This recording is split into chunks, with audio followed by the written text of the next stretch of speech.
Reducing CO2 emissions in the atmosphere is very important to limit global warming in America and the world. Temperature rise is a substantial and important impact of climate change.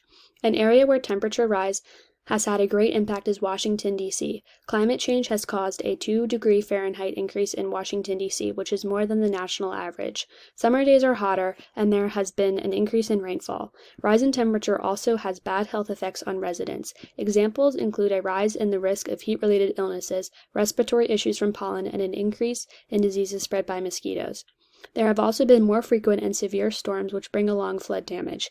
The region is vulnerable because Washington, D.C. is along the Potomac River, which can flood after severe storms.